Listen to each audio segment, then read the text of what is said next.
बहुत ही खुश आइंद और मुतवक्के जो फ़ैसला था वो दिया है, बिकॉज़ शाह महमूद कुरैशी साहब की जो अभी नज़रबंदी थी वो उसी तरह की थी जिस तरह की इस्लामाबाद डीसी के एमपीओ के तहत थी, जिसको जस्टिस मियां गुल हसन औरंगज़ेब ने कालादम करार दिया था।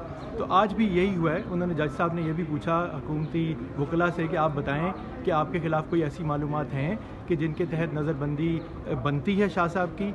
ये ब्रेक से पहले भी पूछा गया, उनको 1 घंटे का वक्फा दिया गया और ये भी कहा गया कि पूछ के बताएं कि आपको कोई श्योरिटी या बॉन्ड चाहिए कि नहीं चाहिए। तो जब अभी अदालत में वो दोबारा आए हैं तो वो उनके पास कोई मज़ीद कोई इन्फॉर्मेशन नहीं थी, क्योंकि शाह साहब ने कभी ऐसी कोई इश्तियाल अंगेज़ बातें की नहीं, कहीं पे वो किसी ऐसी जगह पे मौजूद थे नहीं, तो उनकी नज़रबंदी ख़त्म कर दी गई है। साथ ही फाजिल अदालत ने एक बड़ी अच्छी बात की है कि जी अदालत का और निज़ाम का मजाक ना उड़ाएं और जो पुराने मामलात हैं मेंटेनेंस ऑफ पब्लिक ऑर्डर से रिलेटेड आज की तारीख से पहले, उसमें किसी किस्म की दोबारा गिरफ्तारी अमल में ना लाई जाए। हमारे जो मालूमात हैं उसके मुताबिक इस वक्त शाह साहब के लिए कोई भी गिरफ्तारी का वारंट जारी नहीं हुआ कहीं पे भी। तो अब इसलिए इंशाल्लाह हमें बहुत मुतवक्के है कि शाह साहब को आज रिलीज़ मिल जाएगी और वो घर जा सकें।